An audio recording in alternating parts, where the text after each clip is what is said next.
Transmission में हूँ सबातना। नाज़रीन, कोरोना वायरस जो है वो तेजी के साथ बढ़ता जा रहा है। जैसे कि हर ट्रांसमिशन में हम आपको फैक्ट्स एंड फिगर बताते हैं कि आदाद शुमार क्या है और इस सिलसिले में जो भी इकदाम किए जा रहे हैं इस हवाले से भी आपको आगाह करते हैं और मुख्तलिफ शोबा जिंदगी से ताल्लुक रखने वाले लोगों को भी ट्रांसमिशन का हिस्सा बनाते हैं और जानते हैं इनसे कि ये लोगों को आज के हालात के सिलसिले में क्या मैसेज देना चाहते हैं। मेरे साथ मौजूद होंगे आज अलामा आका हुसैन नजफी साहब, आबिद कश्मीरी हमें ज्वाइन करेंगे, अदाकार हैं, निशो बेगम भी हमारे साथ मौजूद होंगी, जबकि एहसन मिर्जा क्रिकेटर हैं, ये भी इस ट्रांसमिशन में हमारे साथ मौजूद होंगे। जानेंगे इनसे कि आवाम को क्या ये मैसेज करना चाहते हैं, क्योंकि मौजूदा सूरत हाल के तनाजुर में देखा गया है कि कोरोना वायरस जो है ये तेजी के साथ बढ़ता जा रहा है। इकदाम इस सिलसिले में किए जा रहे हैं। आपको बताएंगे कि वज़ीर-ए-आज़म इमरान खान की जानिब से ख़ुसूसी तौर पर आज एक दौरा भी किया गया है, जिसमें पहले मंजूरी दी गई थी वफाकी काबीना के इजलास में कि जो भी चीजें होंगी, मेडिकल आलात होंगे, अब पाकिस्तान में ही बनाए जाएंगे। इस सिलसिले में तैयारियां शुरू कर दी गई हैं, बल्कि ये काम करना शुरू कर दिया गया है। मेडिकल आलात अब पाकिस्तान में ही बन रहे हैं। अपने तौर पर कोशिश की जा रही है कि ज्यादा से ज्यादा सेहत के शोबे को कंट्रोल किया जा सके, जिन जिन चीजों का यहाँ पर फुकदान है इसको पूरा किया जा सके। मौजूदा सूरत हाल के तनासुर में बाकी ममालिक के निस्बत पाकिस्तान की सूरत हाल अभी कुछ कंट्रोल दिखाई देती है और इसी सूरत हाल को मद्देनजर रखते हुए मजहबी एतबार से भी फैसले किए जा रहे हैं, जबकि देखा जा रहा है यहाँ पर कि दीगर जो जरूरी चीजें हैं इनको भी साथ साथ मलूज़े खातिर रखा जा रहा है।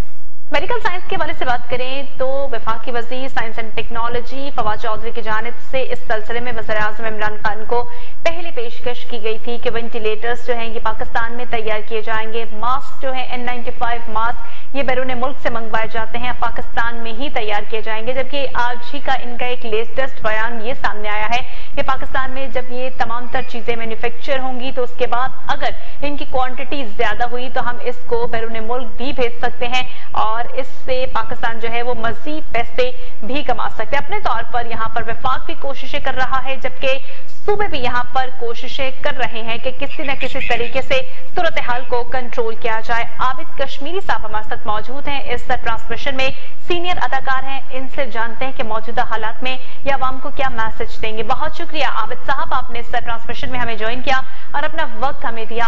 आबिद कश्मीरी साहब, हालात यकीनी तौर पर बखूबी आप भी इससे वाकिफ हैं कि कोरोना वायरस जो है पूरी दुनिया के ऊपर फैला हुआ है, पाकिस्तान में भी आ चुका है, भरपूर चैलेंजेस हैं, लेकिन इसके बावजूद इसका भी सामना है और मुकाबला किया जा रहा है। क्या कहेंगे इन नाजुक हालात पर आप? बिस्मिल्लाहिर्रहमानिर्रहीम। मैं तो यही कहूंगा कि ये जो बीमारी आई है कोरोना वायरस जो है इसका इलाज तो कोई नहीं है। इसका इलाज एहतियात है और एहतियात जो कही जा रही है हुकूमत की तरफ से भी और आम आलम भी हैं जो और डॉक्टर्स भी जो कह रहे हैं वही है कि घर में रहें और सेफ रहें।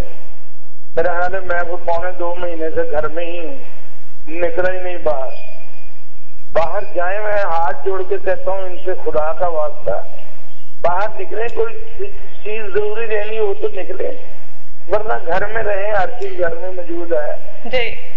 लोग थोड़ा सा ना लोगों को अवेयरनेस नहीं है इस बात की कि ये जरा सा मसला होता है क्या हो जाता है।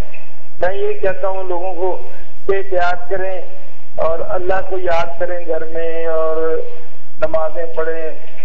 वो जो लोग कभी नहीं नमाज पढ़ते थे वो भी पढ़ने लग गए हैं, अल्लाह को याद कर रहे हैं। तो इंशाअल्लाह अगर अवाम का साथ रहेगा तो ये बीमारी जल्दी खत्म हो जाएगी।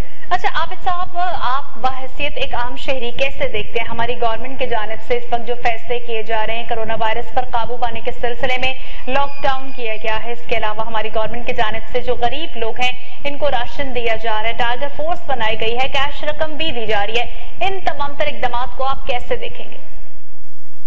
इकदाम तो अच्छे हैं, लेकिन अगर अवाम को मिले तो मैं ये कहता हूँ कि जो गरीब लोग हैं जो नहीं खा सकते वो घरों में रहें, ये कहते हैं रहेंगे वो, लेकिन उनको राशन घरों में पहुंचना चाहिए। अब जो दूसरे मुल्क हैं वो घरों में जाके उनके अकाउंट में पैसे चले जा रहे हैं और तो राशन भी उनके घर में आ रहे हैं। मेरे बेपना रिश्तेदार अमेरिका इधर उधर है तो उनको पता ही नहीं है। सिर्फ लॉकडाउन बड़ा उन्होंने सख्त रखा हुआ है तो यहाँ लोग लॉकडाउन की नहीं कर रहे पाबंदी, वो करें और हुकूमत को चाहिए तो वो इनके लिए अच्छे इकदाम करें, राशन घरों में पहुँचाएं, तब ठीक हो जाएगा। अच्छा आबिद कश्मीरी साहब, आपके इर्द गिर्द, आपके सर्कल में आपके किसी मुलाजिम ने बताया हो, किसी को मिले हो ये इमदाद या फिर राशन किसी इस तरह का? मैं सिर्फ टीवी पे देखता रहता हूँ कि कुछ जगहों पे तकसीम की जा रहे हो 12,000 रुपए और राशन, तो मैंने तो खुद बहुत राशन तकसीम किया, लेकिन मैं मुश्तहद नहीं होना चाह रहा। मैं हूँ, मेरे दामाद हैं डॉक्टर साहब और मेरा बेटा होता है अमेरिका में, तो उन्होंने सब में मिलके मुझे कहा, तो मैं काफी मतलब जो दे सकता था दिया। अभी भी राशन कर रहे हैं जो हकदार हैं, जो लोग हैं। तो ये मैं टीवी में देख रहा हूँ, मुझे किसी ने आगे बताया नहीं, चलो जी सन राशन मिल गया। अच्छा आबिद साहब, ठीक है, यहाँ पर देखा जाता है कि हमारे यहाँ अभी मुश्किल की घड़ी है, आजमाइश की घड़ी है, लोगों के लिए आसानियां पैदा की जानी चाहिए। जैसे कि अभी हम गवर्नमेंट के इकदाम के हवाले से भी बात कर रहे थे, आपने कहा कि अगर आवाम को दिए जाएं तो बहुत अच्छी बात है। यहाँ पर एक और चीज देखी गई है कि रमजान का महीना आया है और महंगाई ऐसी है जो कि हद से ज्यादा बढ़ गई है, मुनाफाखोर सरगर्म दिखाई देते हैं, जखीरा अंदोज सरगर्म दिखाई देते हैं, क्या कहेंगे इस पर? इनके बारे में मैं क्या कहूँ, ये तो वो लोग हैं जो कुत्ते की दुम टेढ़ी ही रहती है। ये हर दौर में ऐसे ही है, इन्होंने महंगाई करनी है, इन्होंने पता नहीं क्या ये लोग हैं, तो ये नहीं देख रहे कि बरकतों का महीना है, हमारे ऊपर क्या, पूरी दुनिया के ऊपर क्या जबरदस्त किस्म की तबाही आई हुई है। तो खुदा का वास्ता ये गवर्नमेंट को चाहिए कि इनको कंट्रोल करें, कि जो कीमत मुकर्रर की है उसी कीमत पे लोगों को चीजें दें, लेकिन पता नहीं कौन इनको कंट्रोल करेगा। मैं तो कई लोगों से लड़ के पागल हो गया, उनके खुदा का वास्ता। अच्छा आबिद कश्मीरी साहब, यहाँ पे थोड़ा सा अगर कंपैरिजन कर लें पिछले दौरे हुकूमत के हवाले से, तो आपको क्या लगता है कि कौन सी हुकूमत बेहतर थी, जो आवाम को ज्यादा रिलीफ देती थी? पाकिस्तान तहरीक इंसाफ की हुकूमत पहली दफा आई है, तो आपको क्या लगता है, और कोई सजेशन अगर यहाँ पर आप गवर्नमेंट को देना चाहें बेहतरी के सिलसिले में?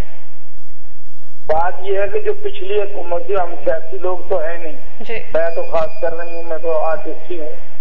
तो पिछली जो हुकूमत थी उसमें इतनी नहीं थी अफरा तफरी, वहाँ उसमें यह है कि वो कंट्रोलेबल काम हुआ था। अब वो आर्डर तो बड़े कर रहे हैं खान साहब, लेकिन कंट्रोल कौन करेगा इनको? ये भी ठीक ही जा रहे हैं, लेकिन कंट्रोल करना बहुत जरूरी है। जो हाथ में वक्त होता है, हम तो उसके साथ ही होते हैं, तो उसको चाहिए कि वो कंट्रोल करे। ये छोटे छोटे दुकानदार, ये बाजार जो लगे हुए हैं, वो कम से कम रमजान का ही ख्याल कर लो, खुदा का वास्ता। ठीक है, यानी चेक एंड बैलेंस रखना बहुत जरूरी है, नजर रखनी बहुत जरूरी है। अच्छा आबिद कश्मीरी साहब, मुश्किल हालात हैं, देखा गया है कि ऐसे हालात में जो थैलेसीमिया के पेशेंट्स हैं, बच्चे हैं, ये बड़े मुतासर हो रहे हैं, क्योंकि हालात को मद्देनजर रखते हुए लोग खून देने नहीं जा रहे, खून के अतियात नहीं दिए जा रहे। क्या कहेंगे और लोगों से क्या अपील करेंगे इस सिलसिले में कि खुदारा इन बच्चों का भी ख्याल किया जाए? बात यह है कि जिन्होंने देने होते हैं खून, अब मेरा एक बेटा छोटा इधर है जी, तो उसकी आदत है कि वो हर साल में 1-2 दफा ब्लड देता है। उससे उसकी माँ मना करती है, तो वो कहता है कि जी कोई ऐसी बात नहीं, अब मैं यंग हूँ, मैं दे सकता हूँ। तो मैं इस तरह लोगों से अपील करता हूँ कि लोगों को चाहिए बढ़ चढ़ कर इस काम में हिस्सा लें। हमारे जो डॉक्टर साहब हैं, उन्होंने भी कुछ तंजीम बनाई हुई है, वो भी ये ब्लड का सिलसिला ऐसे बच्चों के लिए करते हैं। जब हालात अच्छे थे तो मैं भी इन सेंटरों में जाता था, बच्चों के साथ बैठता था, खेलता था। तो ये मैं अपील करता हूँ पूरे अपने अवाम को कि खुदा का वास्ता जो बंदा ब्लड दे सकता है वो इनको ब्लड अतिया जरूर करे, अल्लाह इसका अजर देगा। ठीक है। अच्छा आबिद कश्मीरी साहब, आपकी मौजूदगी का फायदा उठाते हुए मैं चाहूंगी कि आवाम को आप यहाँ पर एक अच्छा सा मैसेज दें कि वो जो हुकूमत की जानिब से इंस्ट्रक्शन सामने आई हैं, इनको किस हद तक फॉलो करना चाहिए। वैसे भी रमजान का महीना है, तो क्या मैसेज आप यहाँ पर कन्वे करेंगे आवाम को? मैं ये कहूँगा कि जो हुकूमत की तरफ से बातें आई हैं वो इतनी बुरी नहीं है, वो अच्छी बातें हैं, वो हमारे जान बचाने के लिए अच्छी है। जैसे मस्जिदों के बारे में कहा गया है कि इस तरह नमाज पढ़ें, घर में पढ़ें, वहां पढ़ें, जैसे ये तरीका। और उसके अलावा राशन लेने सिर्फ बाहर इतना ना निकले, लेकिन कोई कर ही नहीं रहा ख्याल इस बात का कि ये लगे जा रहे हैं, मैं अब क्या इनका कह सकता हूँ। इसलिए मैं चाहता हूँ कि जो हुकूमत कह रही है खुदा के वास्ते उस पर अमल करें, क्योंकि अगर आप उस पर अमल करें उसके बाद भी आप पे जुल्म हो तो फिर हम आपका साथ दे सकते हैं। लेकिन जब आप अमल ही नहीं करेंगे, मरते चले जाएंगे, तो अब क्या हम कर सकते हैं। इसको खुदकुशी कहते हैं, खुद ही अपने आप को बीमारी में झोंक देना। ये लोगों को मैं यही कहूँगा। बिल्कुल, जब तक ताउन नहीं किया जाएगा तब तक हालात बेहतर नहीं होंगे। आबिद कश्मीरी साहब, यहाँ पर जो फ्रंट फुट पर कोरोना वायरस के खिलाफ जंग लड़ रहे हैं, हमारे डॉक्टर्स हैं, पैरामेडिक स्टाफ हैं, सिक्योरिटी इदारे हैं, क्या कहेंगे इनको, क्या मैसेज देंगे? इनको क्या मैसेज देना है, इनको तो मैं सलूट ही करूंगा कि ये जितने ये आपने बताया स्टाफ इतना भी, और ये डॉक्टर्स और ये जो वहां पे रह के देखभाल कर रहे हैं मरीजों की और उनका इलाज कर रहे हैं, उनमें से कुछ लोग हमारे डॉक्टर्स बेचारे फौत भी हो गए हैं इसी चक्कर में। इनके लिए तो इतनी दुआएं हैं कि अल्लाह मेरा करम करे, हम सब की जिंदगी इनको लगा दे ताकि ये पाकिस्तानियों को बचाते रहें और हमारे अवाम इनकी इज्जत करती रहे। ठीक है, बहुत शुक्रिया। आबिद कश्मीरी साहब हमारे साथ मौजूद थे, सीनियर अदाकार, जिन्होंने कहा कि जो डॉक्टर्स हैं और फ्रंट फुट पर कोरोना वायरस के खिलाफ जो जंग लड़ रहे हैं, हमारे तमाम तर सिक्योरिटी इदारे, पुलिस, फौज, रेंजर्स, जितने लोग भी यहाँ पर आकर लोगों की मदद कर रहे हैं, इनको हम सलाम पेश करते हैं। अपनी जानों को खतरे में डालकर ये लोगों की जिंदगियों को आसान बना रहे हैं, इनका इलाज कर रहे हैं, अपने घर वालों से दूर रहकर ये अपनी ड्यूटी जो है इसको अंजाम दे रहे हैं। इसमें हुकूमत भी इनके साथ जो है मुकम्मल तौर पर ताउन कर रही है। इनको तमाम तर किट्स प्रोवाइड की जा रही है, हिफाजती सामान इनको दिया जा रहा है। बल्कि अब तो ये भी देखा जा रहा है कि पुलिस और रेंजर्स की जानिब से जहां जहां पर जिस जिस इलाके में अपनी ड्यूटी सरअंजाम दी जा रही है, इन पुलिस अफसरान को भी यहाँ पर किट्स फराहम की जा रही है, हिफाजती सामान इनको दिया जा रहा है ताकि ये अपनी हिफाजत कर सके। साथ साथ एक अच्छा इकदाम ये भी देखा जा रहा है कि इन तमाम तर लोगों के टेस्ट भी करवाए जा रहे हैं कि खुदा न खास्ता अगर किसी के अंदर ये वायरस आ चुका है तो इसका भी बर वक्त इलाज करवाया जा सके। टेस्टिंग के हवाले से तो ये भी बताया जा रहा है कि इस्तेदादकार को बढ़ाया जा रहा है। सुबह पंजाब के हवाले से डेली बेसिस पर बताया जा रहा है कि हजारों की तादाद में टेस्ट किए जा रहे हैं। यही सूरत हाल सुबह सिंध की भी है, बल्कि वज़ीर आला सिंध मुराद अली शाह साहब की जानिब से आज सुबह इस सिलसिले में जो है ब्रीफिंग दी गई, लेकिन साथ साथ तशवीश का इजहार भी किया गया कि आज जो है सिंध की सूरत हाल के हवाले से कि पहली बार इतने ज्यादा केसेस रिपोर्ट हुए हैं और एक दिन के अंदर 12 अमवात हुई है। यकीनी तौर पर तशवीश की बात है, लेकिन साथ साथ ये भी देखना है कि मामूलात जिंदगी को भी चलाना है। बहुत से लोग ऐसे हैं जो कि डेली बेसिस पर काम करके अपने घरों में पैसे लेकर जाते थे और बहुत से मुलाजमीन ऐसे हैं जिनके कारोबार बंद हो चुके हैं, मंथली इनको पे किया जाता था, लेकिन इसके बावजूद देखा जा रहा है कि सब लोग इस वक्त मुश्किलात का शिकार हैं क्योंकि कारोबार और जिंदगी का पहिया एकदम रुक सा गया है। कोरोना वायरस की वजह से इसके खदशे के पेश नजर लॉकडाउन किया गया है और लोग अपनी हिफाजत के सिलसिले में भी घरों से बाहर नहीं आ रहे और अपने आप को महफूज रख रहे हैं। लेकिन अपने घरों के अंदर महफूज रखने के साथ साथ लोगों की सेविंग्स भी यहाँ पर खत्म होती हुई दिखाई देती हैं, जिसकी वजह से अब कुछ मुश्किल और फैसले यहाँ पर गवर्नमेंट को करने पड़ेंगे और कारोबार को खोलना पड़ेगा ताकि वो डेली बेसिस पर कुछ ना कुछ कमाकर अपने घर लेके जाएं और अपनी जो जिंदगी का पहिया है इसको आगे ऐसे ही रवा दवा रखें। हमेशा की तरह आपको फैक्ट्स एंड फिगर भी बताएंगे। इस ट्रांसमिशन में कोरोना वायरस मजीद 19 जाने ले गया है, जबकि अमवात की तादाद 346 हो गई है। मुल्क में बताया जा रहा है कि 874 नए केसेस हैं, तादाद 15,759 हो गई है और पंजाब में कोरोना केसेस की तादाद 6,000 से तजावुज कर गई है। National command and operation centre की जानिब से डेली बेसिस पर इस हवाले से फैक्ट्स एंड फिगर पेश किए जाते हैं, जबकि सिंध के हवाले से आपको बताएं तो 5,695 केसेस हो चुके हैं। खैबर पख्तूनख्वा में 2,313 केसेस जो हैं ये रिपोर्ट हुए हैं।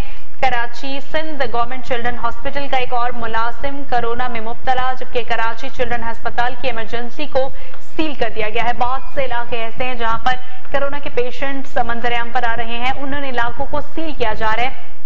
बल्कि पुलिस की जानिब से यहाँ पर ऐलान भी किया जाता है अपनी सेफ्टी के लिए कि घरों से बाहर ना निकला जाए। बहुत से घर ऐसे हैं कि अगर एक बंदा कोरोना से मुतासर है तो उसके तमाम घर वाले जो हैं इससे मुतासर हैं। बेहतरीन हल, इसका वाहिद हल यही है कि एहतियात की जाए। पहले दिन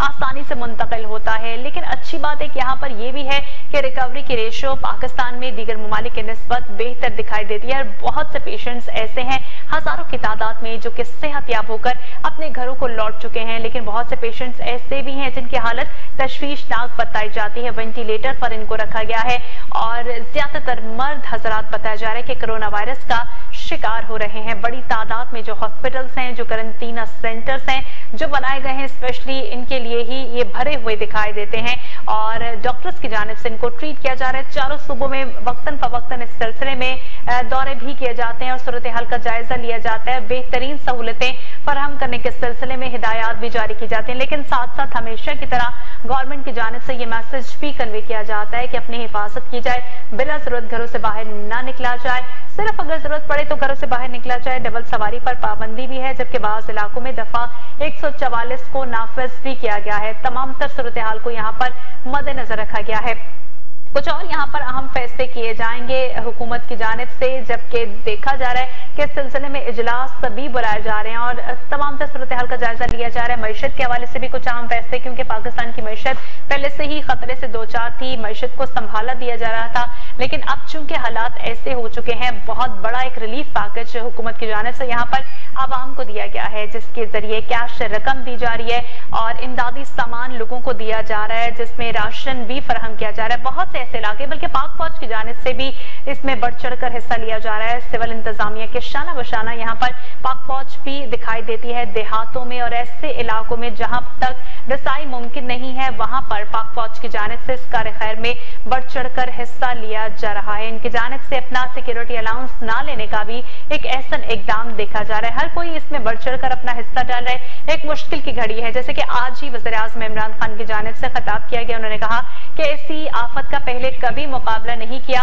इसका मुकाबला किया जा रहा है। इस चैलेंज से हम निमट रहे हैं और कोशिश कर रहे हैं कि खुद एतमादी पैदा की जाए। यकीनी तौर पर खुद एतमादी पैदा की जाएगी तो चैलेंज से निमटना आसान हो जाएगा। ट्रांसमिशन को आगे भी ऐसे ही कंटिन्यू रखेंगे। बहुत शुक्रिया आबिद कश्मीरी साहब हमारे साथ मौजूद थे इस घंटे में, जिन्होंने आवाम को यहाँ पर बड़े मुफीद मशवरे दिए और हुकूमत को भी यहाँ पर कुछ सजेशंस दी।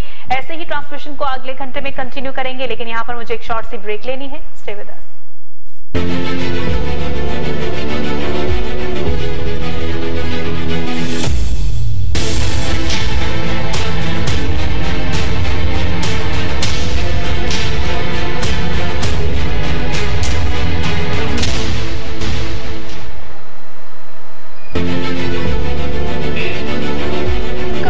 ट्रांसमिशन में एक मरतबा फिर आपको खुशामदीद कहेंगे। हमेशा की तरह आपको यहाँ पर फैक्ट्स एंड फिगर भी बता रहे हैं और मुख्तलिफ शोबा जिंदगी से ताल्लुक रखने वाले लोगों को भी हम इस ट्रांसमिशन में शामिल कर रहे हैं। जान रहे हैं इनसे कि अब आगे आने वाले दिनों में हुकूमत की जानिब से जो पॉलिसीज यहाँ पर बनाई जा रही है किस हद तक सूदमंद साबित हो सकती हैं, लेकिन हालात को मद्देनजर रखते हुए थोड़ी सी नरमी, थोड़ा सा लॉकडाउन नरम किया गया है ताकि जो आम कारोबार है इसको खोला जा सके, लोगों की जो मामूलात जिंदगी है ये मामूल पर आ सके। लेकिन साथ साथ एहतियाती तदबीर इख्तियार करने के सिलसिले में हिदायत जारी की जा रही है। सेहत के हवाले से बात करें तो सेहत के शोबे में पाकिस्तान दीगर ममालिक के निस्बत काफी पीछे दिखाई देता है, लेकिन इसके बावजूद इतना बड़ा चैलेंज जिसका पाकिस्तान को सामना करना पड़ रहा है, कोशिश की जा रही है कि जल्द से जल्द इस वबा पर काबू पाया जा सके। और जितने भी इस वक्त पेशेंट्स आ चुके हैं, कुछ ऐसे हैं जो कि क्वारंटीन सेंटर्स में इनके भी टेस्ट किए जाए और जो इस वक्त ज़ेरे इलाज हैं इनको भी बेहतरीन तिबी सहूलियात फराहम की जाए। इस सिलसिले में आपको जैसे पिछले घंटे में भी बताया था कि वफाकी वजीर की जानिब से आज एक दौरा किया गया, फवाद चौधरी साहब की जानिब से वज़ीर आज़म भी मौजूद थे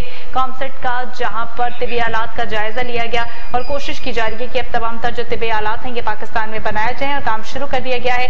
मेरे साथ मौजूद होंगे इस घंटे में बेला रजा जमील साहिबा जो कि सरबराह तालीम और आगाही हैं, इनसे जानेंगे सेहत के हवाले से तो काम किया जा रहा है, लेकिन तालीम के हवाले से हुकूमत किस हद तक कामयाब हो पाई है। शहरयार जैदी साहब हमें ज्वाइन करेंगे, सीनियर लेक्चर हैं। मौलाना आगा हुसैन नजवी साहब भी हमारे साथ मौजूद होंगे, जबकि आगा शराज एक्टर हैं, ये भी हमें ज्वाइन करेंगे।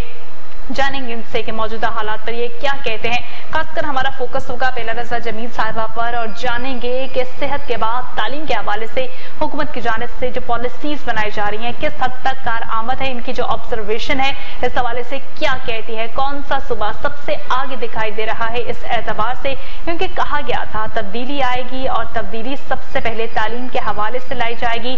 जो तालीम का मयार है इसको बराबर किया जाएगा। सरकारी स्कूलों का, प्राइवेट स्कूलों का जो निसाब मुख्तलिफ होता था, इसको एक लाया जाएगा। ये और बात है कि इस वक्त हुकूमत को बहुत से चैलेंजेस का सामना करना पड़ रहा है। एक ऐसी वबा भी इस वक्त आ चुकी है जिसका सामना करना पड़ा है और सारी तवज्जो जो है वो इसकी जानिब अब मबसूल हो गई है, क्योंकि दुनिया भर में इस वबा का सामना किया जा रहा है और कोशिश की जा रही है कि जल्द अज जल्द इससे छुटकारा मुमकिन हो सके। हमारी गवर्नमेंट की जानिब से भी फिलहाल फोकस यही दिखाई दे रहा है, लेकिन साथ साथ इनकी जानिब से ये भी देखा जा रहा है कि जो दूसरे शोबे हैं इनको भी साथ साथ लेकर चला जा रहा है। इस सिलसिले में भी पॉलिसीज बनाई जा रही हैं कोरोना वायरस की वजह से, क्योंकि बच्चों की पढ़ाई मुतासिर हो रही थी। स्कूल, कॉलेजेस, यूनिवर्सिटीज को बंद कर दिया गया था, ऑनलाइन सिस्टम मुतारिफ करवाया गया था। इसी के साथ देखा गया था वज़ीर-ए-आज़म इमरान खान की जानिब से यहाँ पर एक ऐसा इकदाम भी देखा जा रहा था जिसमें पीटीवी के जरिए बच्चों को पढ़ाया जाता था। ये नशियात सुबह 8 बजे से शाम तक जारी रहती थी, जिसमें मुख्तलिफ क्लासेस के बच्चों को तालीम दी जाती थी। नर्सरी क्लास से लेकर बताया जा रहा था कि 12वीं जमात तक के तालिब इल्मों को यहाँ पर तालीम दी जाएगी। टाइम मुख्तस किया गया था। एक अच्छा इनिशिएटिव यहाँ पर गवर्नमेंट की जानिब से लिया गया था, जिसमें लगता था कि हुकूमत यहाँ पर संजीदा दिखाई देती है। वज़ीर-ए-आज़म कहते थे कि सेहत के साथ साथ हमारी ये कोशिश है कि तालीम के शुबे को भी आगे लेकर बढ़ा जाए और तालीम के जो मैदान है इसमें पाकिस्तान काफी पीछे रह गया है, इसमें भी पाकिस्तान जो है वो कामयाब हो सके, हमारे ज्यादा से ज्यादा बच्चे जो हैं वो पढ़ लिख कर कुछ ना कुछ कर सकें अपने मुल्क के लिए, क्योंकि जो पढ़ा लिखा नौजवान है वो कभी भी जिंदगी में मार नहीं खाता। और यही वजह है कि फोकस इस वक्त ये दिखाई देता है वज़ीर-ए-आज़म का कि ज्यादा से ज्यादा तालीम को आम किया जाए और बच्चों को तालीम दी जाए। नुकसान तो हो रहा है कोरोना वायरस की वजह से, क्योंकि कुछ बच्चे ऐसे थे जिनका नया साल शुरू हो रहा था, जबकि मैट्रिक के 9वीं के इम्तिहानात थे, इंटरमीडिएट के इम्तिहानात थे, लेकिन अभी कोरोना वायरस की वबा का कुछ कहा नहीं जा सकता कि कब तक ये जारी रहे। जुलाई में गलिबन इम्तिहानात होने थे, लेकिन इस सिलसिले में अभी कोई हतमी तारीख नहीं दी गई है। जब तक ये वबा मुकम्मल तौर पर नहीं झट जाती, कम नहीं हो जाती, तब तक हतमी तारीख नहीं दी जाएगी। जबकि जिन बच्चों के पेपर्स हो रहे थे 8 क्लास तक, उनको अगली क्लास में प्रमोट कर दिया गया है।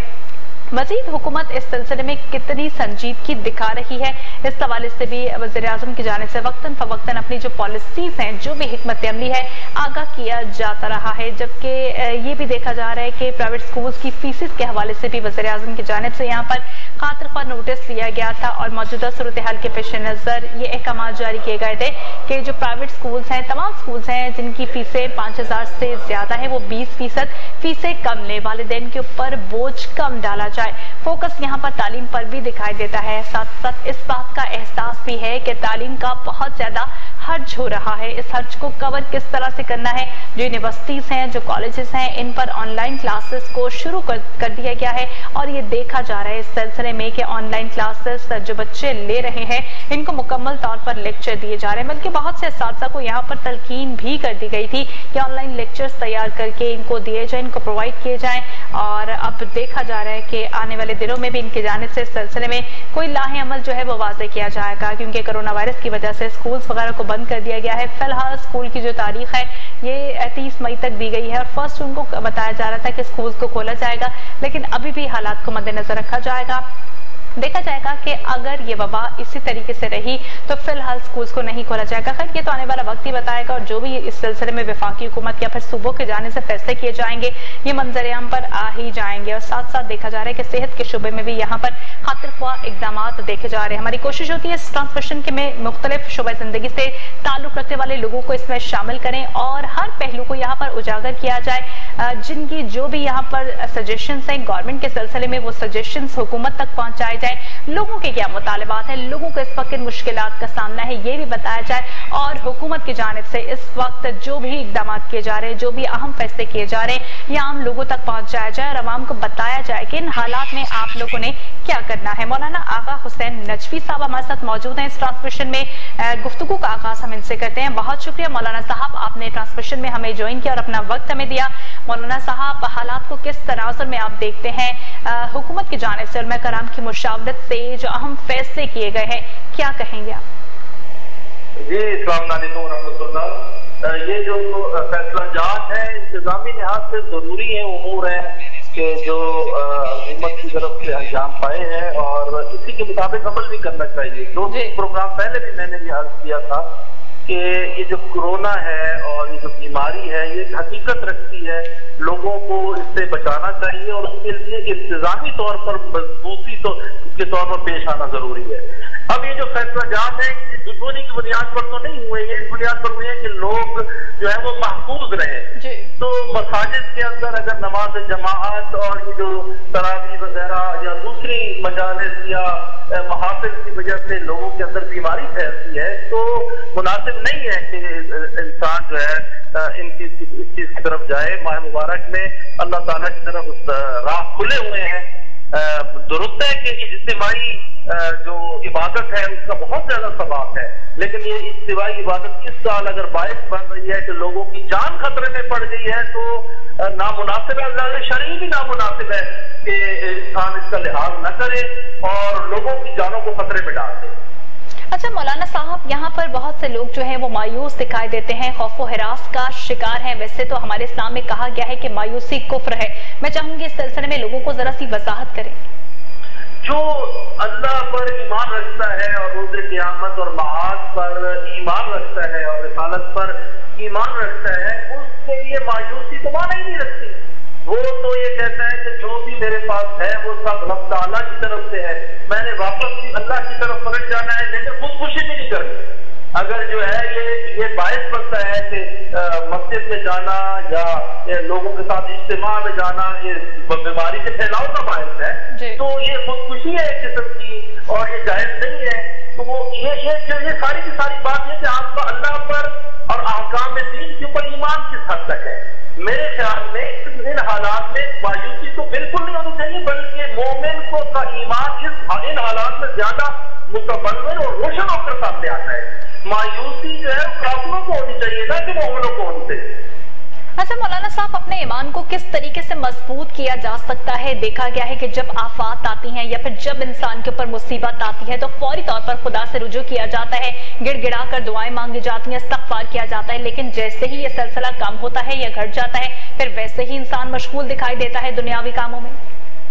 हाँ, इंसान दुनियातन नाशुक्रगुजारी करता है और ये जो आफात होती हैं और ये जो बलियात होती हैं, ज़लज़ले होते हैं, ये जो आंधी शदीद होती है, इस तरह की सिचुएशन होती है, ये इंसान को बता रही होती है कि हाँ तुम अपनी ताकत को इतना बड़ा ना समझो कि तुम हर चीज से बढ़ जाओ। तुम्हारे से और ऊपर ताकत मौजूद है कि जो तुम्हें हिला कर रख सकती है। तो ये जो कोरोना है या इस तरह से ज़लज़ले आते हैं या इस किस्म की और आफात और बलियात आती है, ये इंसान को बताती है कि तुम्हारे से एक और बड़ी ताकत मौजूद है, तुमने उसके आगे झुक जाना है। तो ये जो आफत अगर हमारे पास मौजूद है तो ये आफत बायस बने कि हमारे ईमान में और इजाफा हो जाए कि अल्लाह ने अपनी ताकत और अल्लाह की जो ताकत है हम सबकी ताकतों से बालातर है और वही ताकत है जो अगर ये लेकर आई है इसको खत्म भी कर सकती है। अच्छा मौलाना साहब, ऐसे हालात में आजमाइश की घड़ी है, तमाम तर मुसलमान इस वक्त तौबा इस्तग़फ़ार कर रहे हैं, दुआएं मांग रहे हैं। रमजान का महीना मुसलमानों को मिला है, ये किसी तोहफे से कम नहीं है, रहमतों बरकतों वाला महीना है। क्या कहेंगे रोजे की अहमियत के हवाले से, सब्र के हवाले से, परहेजगारी के हवाले से? जी, माह मुबारक तो एक बहार कुरान है, इसमें एक आयत पढ़ना ऐसे ही है जैसे पूरा कुरान को पढ़ना है बाकी महीनों में।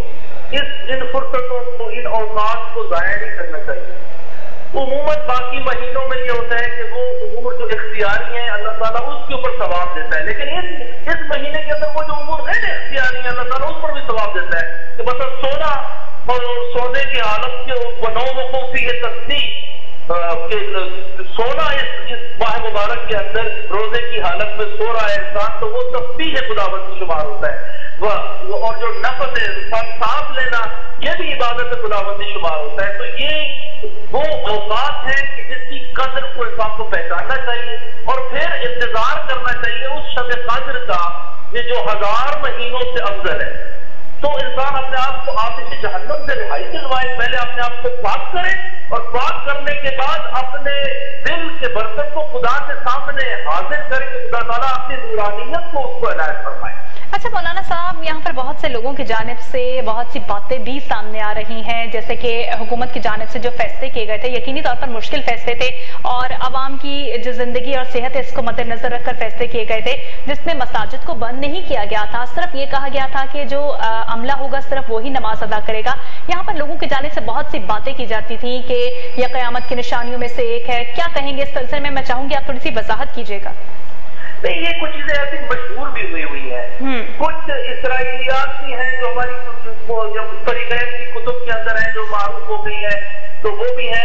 वो रिवाया जो अहले बैत अलैहिस्सलाम या पैगंबर सल्लल्लाहु अलैहि वसल्लम से इसके मुताल्लिक है, उनमें इस किस्म की ये चीज मौजूद है। हाँ, मौजूद है, एक मौत अहमर है और एक मौत अबियज है, और इस किस्म की और नफ्स ज़किया का कत्ल होना और ये चीजें, इस किस्म की निशानियां मौजूद है कि जो है इमाम ज़मान की ज़ुहूर की निशानियां और फिर क़यामत के आने की निशानियों के अंदर मौजूद है।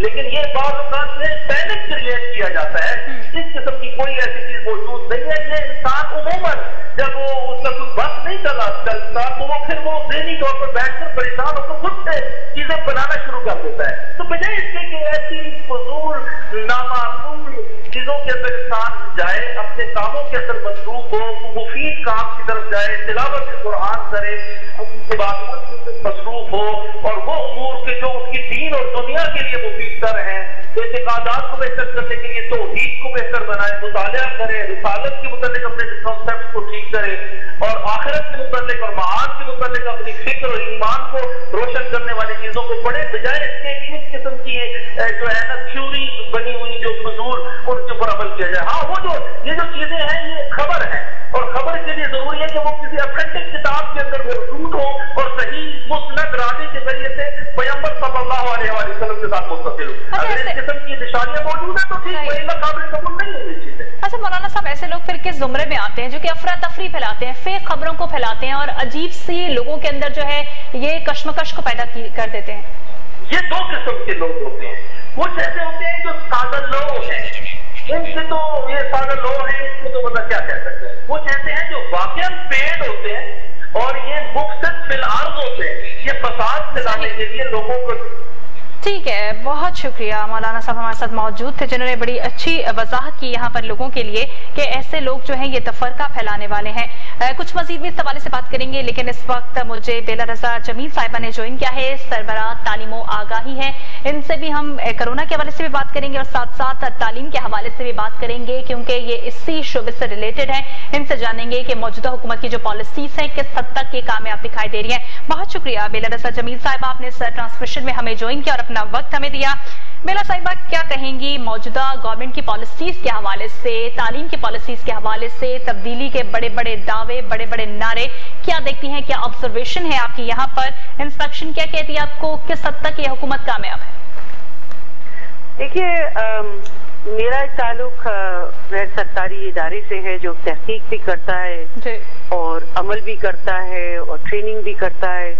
तो जैसे ही ये इतना बड़ा अजाब कोरोना का आया तो मेरे ख्याल में जो जिस चीज को हमें मानना पड़ेगा वो ये बात है कि हुकूमत और साथ में जिसमें हमारे ब्यूरोक्रेट्स भी हैं, हमारे मिनिस्टर्स भी हैं, हमारे पार्लियामेंटेरियंस हैं और इंडस्ट्री के लोग और हम जैसे लोग और आम लोग सब इकट्ठे हो गए कि हम कुछ ना कुछ करेंगे। और जाहिर है हुकूमत के तो बहुत सारे काम थे, जब इतने बड़े पैमाने पे कुछ चीज ऐसी हो जाए, आफत ऐसी आए जिसकी कोई तारीख में भी कोई ऐसे मुतबादिल नहीं मिलता, तो ये एक बहुत बड़ा काम था। और मैं ख्याल में मुझे बहुत फख्र है इसके ऊपर कि पाकिस्तान में जो 72 बरस में नहीं हुआ वो 2-3 हफ्तों में हो गया। यानी पंजाब ने तालीम घर शुरू कर दिया फौरन और 1 अप्रैल को और 14 को फेडरल गवर्नमेंट ने तालीम टेली स्कूल शुरू कर दिया। अब खसूसी तौर पे हमारे तकरीबन कोई 60% लोग रूरल एरियाज में, 90% अर्बन एरियाज में जिनके पास टेलीविजन है और टेलीफोन्स की भी और सेल्स की भी सहूलत है, वो भी कोई 70% रूरल में है, 90% अर्बन में है। उनको इन चीज़ों से बहुत फायदा हुआ और उन्होंने एक पब्लिक प्राइवेट पार्टनरशिप यानी कि जो निजी इदारे हैं, गैर सरकारी इदारे हैं, उनसे भी इश्तराक किया और ताकि हम एक कौम के लिए एक हिसाब से एक सिम्त में खड़े हो जाएं। ये बहुत अच्छी बात है। मगर देखिए, एक जब इससे गुजर रहे हैं तो हमें 3 फेजेस से गुजरना है। एक तो हमने एक आफत आई है, उससे हमने कैसे निपटना है, कोप कैसे करना है। फिर हमारे पास जो एक चीज में दरार आ गई है, हमने एकदम से स्कूल बंद कर दिए, जो कॉलेजेस बंद कर दिए, यूनिवर्सिटीज बंद कर दी, लॉकडाउन हो गया। तो अब हमने ये जब खुलेगा जब भी, तो उसको हमने मैनेज कैसे करना आगे। और तीसरी बात है कि ये जाहिर है गरीब तरीन लोग जो हैं उनके ऊपर तो बहुत ही असर होगा, क्योंकि उनके जॉब्स भी जाएंगे। हालांकि 12 मिलियन को एहसास प्रोग्राम से बहुत कुछ हेल्प मिल रही है, मगर फिर भी हमें मालूम है बहुत लोग अफेक्टेड होंगे। लड़कियां शायद स्कूल से उठा ली जाएं, लड़के भी कि घर में काम कर लो या बाहर काम कर लो। तो इसमें हमने किस तरह से बेहतरी लानी है, हमने कैसे एक्सेलरेट काम को करना है, ये बहुत बड़ी बात है, क्योंकि इकोनॉमिक क्राइसिस शदीद तरीन जो है वो हमारे सामने है। तो हमारे लिए वक्त मुश्किल है, और ये ऐसा वक्त है कि बजाय हम एक दूसरे पर बहुत सख्त, कड़वी और मनफी तनकीद करें, इस्लाह तनकीद करें, मसला नहीं है, मगर मनफी तनकीद करने से होगा नहीं कुछ। हमें इस वक्त अपने जो बेस्ट और बेहतरीन किस्म के जो अमल है, सोच है, उसको हमने लेकर चलना है। मेरे को आपने तो सही कहा कि हम एक लर्निंग रेवोल्यूशन, इसी में इंकलाब आ सकते हैं जब इतनी चीजें बिगड़ जाए। आपने बिल्कुल ठीक कहा कि वक्त ऐसा है कि ब्लेम गेम के सिलसिले को यहाँ पर तर्क कर देना चाहिए। और आपकी ऑब्जर्वेशन जो है ये एजुकेशन के हवाले से हम सबसे बहुत बेहतर है, क्योंकि आप खुद भी एक ऑर्गेनाइजेशन जो है ये रन कर रही हैं और देख रही हैं कि सूरत हाल कंडीशन जो है किस तरह से बेहतरी की जानिब जा सकती है। थोड़ा सा यहाँ पर कंपैरिजन कर लें सूबाई हुकूमतों के हवाले से, तो आप क्या कहती हैं, कौन सा जो सूबा है सबसे बेहतर यहाँ पर दिखाई दे रहा है? देखिए, ये तो हमको कहना ही पड़ेगा कि बहुत सारे मसले हर जगह थे। जैसे अगर सिंध में सबसे पहले शुरू हुआ तो वहां पे तो इतनी, क्योंकि सबसे पहले सिंध में जो ताप्तान से लोग आए और सीधा सिंध में इसकी हमें वाज़े हुआ कि कोरोना सबसे ज्यादा फैल रहा है, तो उन्होंने एक आफत को समझा और फिर सब लोग और उनके चीफ मिनिस्टर मुराद अली शाह साहब फौरन लग गए और उन्होंने बहुत प्रोग्रेसिव इक़दाम लिए। वो सब लोग एक ही तरफ लगे रहे। मीनवाइल पंजाब ने एक काम किया कि उन्होंने फौरन लोगों को बिठाया और कहा PITB से, पंजाब इंफॉर्मेशन टेक्नोलॉजी बोर्ड से, क्योंकि पहले भी ये काम कर चुके थे, कि क्या कर सकते हैं, हम कोई ऐसा प्लेटफॉर्म बना सकते कि बच्चों के तालीमी जो एक साइकिल चल रहा है, कैलेंडर चल रहा है, उस पर असर ना हो। और इन्होंने 1 अप्रैल को एक तालीम घर खड़ा कर दिया, और बहुत बड़ी बात है। और इसी तरह से फेडरल गवर्नमेंट ने भी, मगर फेडरल गवर्नमेंट के जो टेली स्कूल चल रहा है, जो कि पहली 15-14 अप्रैल को आया, उससे ये फायदा जरूर हुआ कि क्योंकि वो PTV है तो नशरियात पूरे मुल्क में हो रही है। अच्छा, तो अब बात ये होती है, और खैबर पख्तूनख्वा में भी बहुत मसले थे, वो भी सब लोग एक ही तरफ लग गए ताकि लोगों की जो हैबिट्स हैं वो बदले कोरोना की तरफ, क्योंकि अमवात सबसे ज्यादा इस वक्त खैबर पख्तूनख्वा में है और रेट भी बहुत ज्यादा है। तो उनके वहाँ के जो मिनिस्टर हेल्थ ने और फाइनेंस ने अमेजिंग काम किया। मगर ये मैं समझती हूँ, और बलूचिस्तान अभी इसी तरह से ले रहा है। तो पॉइंट यह है कि अगर हमारे पास एक मरकजी सतह से भी और अपने सूबाई सतह पे भी हम अच्छे काम कर लें, तो हम इकट्ठे फिर भी एक तरह से इस मसले का डील कर सकते हैं। मगर एक मसला बहुत बड़ा है, और वो मैं कहूंगी जो मैं ख्याल में सारे सूबे इसके ऊपर गौर करें, कि गो कि हमने टीचर्स से कुछ ना कुछ या सरकारी टीचर्स से थोड़ी सपोर्ट ली है, मगर बहुत सारी सरकारी टीचर्स जो हैं वो 15 मार्च से खामखा में बैठे हुए घर। हालांकि हमारे टीचर्स नफीस तरीन हैं, बहुत पढ़े लिखे, मेरिट बेस्ड आए हैं, उनको अगर काम दिया जाए कि इस वक्त आप कंटेंट बनाएं, इस वक्त बच्चों को ऑनलाइन मटेरियल्स बनाने की जरूरत है, देने की जरूरत है, तो वो बहुत अच्छा काम कर सकते हैं। क्योंकि जो हमारे गैर सरकारी टीचर्स हैं और कुछ सरकारी भी जो दोस्त हमारे हैं, वो ढेरों काम कर रहे हैं, मगर उनको भी मौका मिलना चाहिए। जैसे हमारे police forces, arm forces, medical forces amazing काम कर रहे हैं, हमारे पार्लियामेंटेरियंस भी इसी तरह से। ये भी एक बहुत बड़ी हमारे पास एक गिरोह है, मिलियंस में है, तो ये बहुत बड़ा काम कर सकते हैं। तो इनको ये अनटैप्ड है। हम जैसी ऑर्गेनाइजेशन हम लोग सब इकट्ठे हुए, हमने इल्म एसोसिएशन बनी हुई थी, वो टेक्नोलॉजी के ऊपर सोल्यूशंस पे काम कर रही थी और इनोवेशंस पे। हमने अपना सारा मटेरियल फ्री दे दिया टेली स्कूल को और कहा कि जिसको चाहिए ले लो, हम इसमें पैसा नहीं पड़ेंगे, ये वक्त है पब्लिक गुड का, अच्छे काम करने का। तो हमारी बड़ी सौबत है कि हमारे और हमारी बड़ी एक समझे हमारी एक खुशी है कि हमारा मटेरियल जो है वो टेली स्कूल पे इस वक्त चल रहा है और इंशाल्लाह और हम मटेरियल बना के देंगे ताकि तमाम पाकिस्तान के बच्चों को एक ऐसा तालीमी मवाद मिले जिससे वो खुश हो जाए। हमारे खुशी की बहुत कमी है। सही, और ये पहले भी बहुत कमी थी और अब और भी ज्यादा है। तो इसीलिए हमें खुशी से जो काम सीखता है इंसान और जो इंस्पायर होके मोटिवेट होके करता है, जैसे हमारी कहानियां चल रही हैं, सुनो सुनो एक कहानी, और या हमारा लाइफ स्किल्स के प्रोग्राम, इससे लोगों के को बहुत तसल्ली मिलती है और सीखने के भी बच्चे जो है वो राजी हो जाते हैं। तो हमारे लिए एक तालीमी रेवोल्यूशन की और एक वाकई में मैं समझती हूँ एक बहुत बड़ा मौका है कि जो पाकिस्तान में गैप से इस वक्त सीखने सिखाने के वो हम कर ले। इदारा तालीम आ गई, इसी के लिए कोशा है। हम 3 हिस्सों में काम कर रहे हैं, एक तरफ तालीम और असेसमेंट और जायजा लेना बच्चों का, दूसरी तरफ जिसको हम क्रिएटिविटी कह रहे हैं और जिसमें हीलिंग भी है और एक्सप्रेशन भी, और तीसरी तरफ हमारे यहाँ जो काम है वो तहफ़्फ़ुज़ का है कि सेहत का और कोरोना से तहफ़्फ़ुज़ भी हो, और साथ साथ हमारे पास जो इस वक्त वायलेंस घर में परेशानी है कि तशद्दुद घर में होगा, फ्रस्ट्रेशन घर से निकलेगी, उसके लिए भी हम लाइफ स्किल्स और जिंदगी गुजारने की महारतें और इस किस्म की बातें तो दिलजोई हो जाए और लोगों को समझ आ जाए कि क्यों इस वक्त हमें अपने जो अल्लाह ने हमें अशरफुल मखलूक बनाया है हम वहां तक कैसे पहुंचेंगे। ठीक है, इस वक्त जो सजेशंस पहले आपने दिए हैं यकीनी तौर पर हम लोग लाइव हैं और गवर्नमेंट तक ये सजेशंस यकीनी तौर पर पहुंच गई हैं। बहुत शुक्रिया बेला रसल जमील साहिबा, आपने हमें वक्त दिया, इस ट्रांसमिशन में ज्वाइन किया और बताया कि इस वक्त गवर्नमेंट की जानिब से जो काम किया जा रहा है तालीम के शोबे के हवाले से ये काफी बेहतर है, क्योंकि कोरोना की वजह से तालीमी निसाब बच्चों की पढ़ाई मुतासर हो रही है। घर घर तालीम का जो सिस्टम शुरू किया गया है चैनल के थ्रू, ये बड़ा एक अच्छा मुस्बत इक़दाम है। इससे कुछ और भी तब्दीलियां लाई जा सकती हैं, कुछ पॉजिटिव काम और भी किया जा सकता है और इसमें सजेशंस भी इनकी जानिब से दी गई। बहुत शुक्रिया बेला हमारे साथ मौजूद थे। इसके अलावा मौलाना आगा हुसैन नजफी साहब ने भी हमें ज्वाइन किया था इस ट्रांसमिशन में, आपका भी बहुत शुक्रिया इस ट्रांसमिशन में वक्त देने के लिए। इसी के साथ ट्रांसमिशन का वक्त खत्म हो जाता है, मुझे दीजिए इजाजत, अल्लाह हाफ़िज़।